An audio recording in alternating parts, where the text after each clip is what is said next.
In this lesson, we're going to be taking a look at 3 basic lead guitar building blocks. Now, these are not full-blown licks per se, but they are the building blocks for a lot of different licks you can play.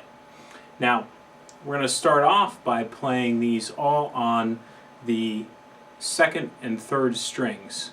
And I'll show you how you can apply these to some different sets of strings and also some different scales.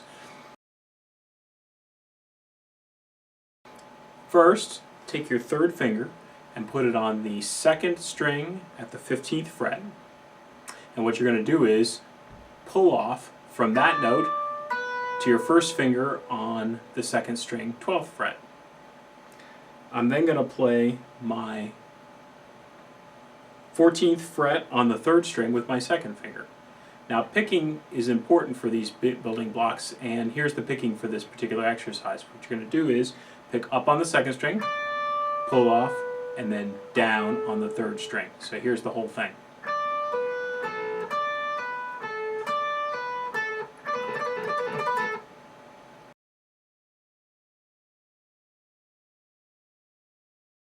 Alright, now the next pattern is going to involve these same 3 notes, but I have a different finger motion.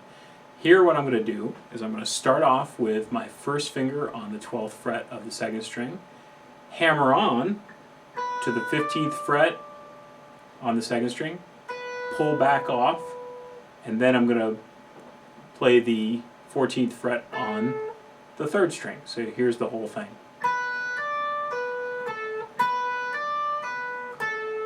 Now the picking for this is I'm going to be picking, again, up on that 2nd string, hammer on, pull off, and then pick down on the 3rd string. So here's pattern number 2.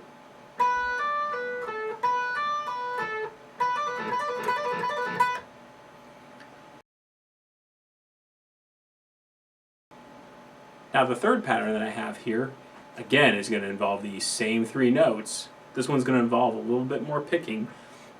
What I'm going to do is play the 15th fret on the 2nd string, pull off to the 12th fret on the 2nd string, 1st finger, play the 14th fret on the 3rd string, and then come back and play the 12th fret on the 2nd string. So here's the whole pattern number 3.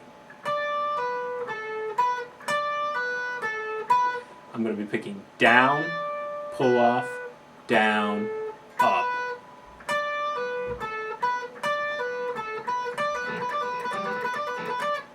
Now you may think that these particular patterns sound similar to each other, and they do, but each of them has its own unique finger motions that you want to get control of, and you'll find again that these can be used on a lot of different sets of notes and also a lot of different string combinations.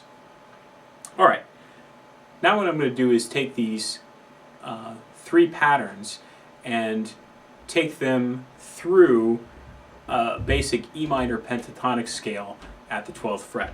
Here's the scale that I'm going to be playing on.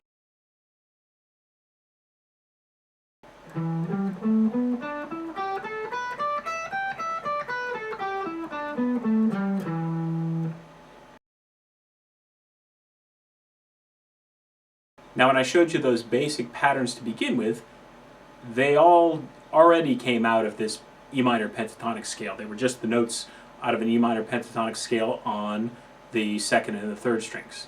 Now what I'm going to do is take that first pattern that we learned and play it on the 1st and 2nd strings.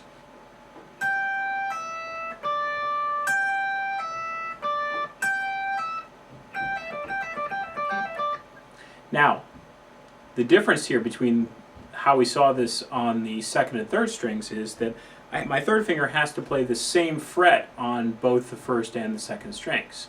Now how I negotiate playing this is that once I play the note on my 2nd string, I kind of have to roll my finger and get back to that 1st string. I don't want to completely lift off my finger, otherwise I'll end up hearing some excess noise. So what I do is kind of just let my finger fall over a little bit, roll to the next string,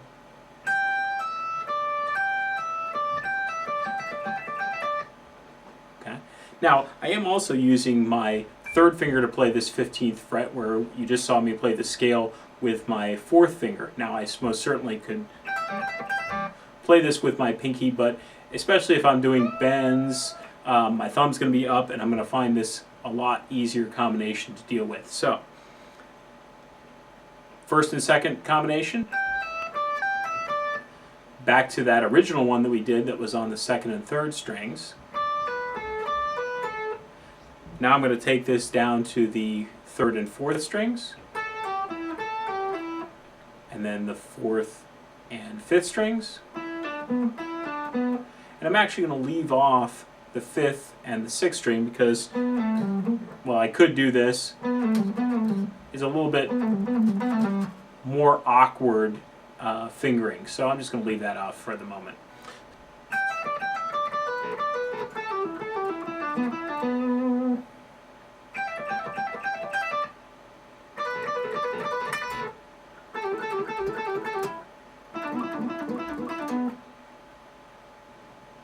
Alright, now let's do the same thing taking pattern number 2 through these different string combinations. Alright, and this is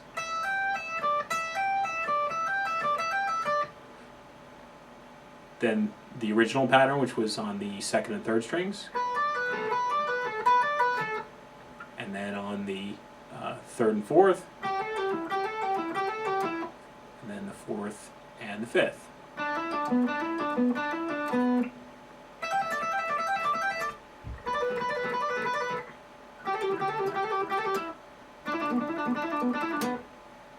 And finally, the last building block pattern that we had was this.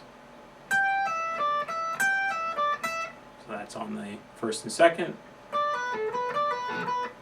That was the original one we did on the second and third strings. That's on the third and fourth. And that's on the fourth and the fifth.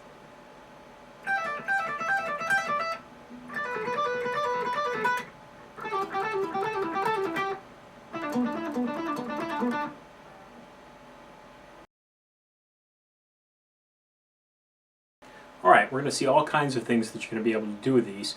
One more thing that you might try is that I was playing this pentatonic scale, and I was playing,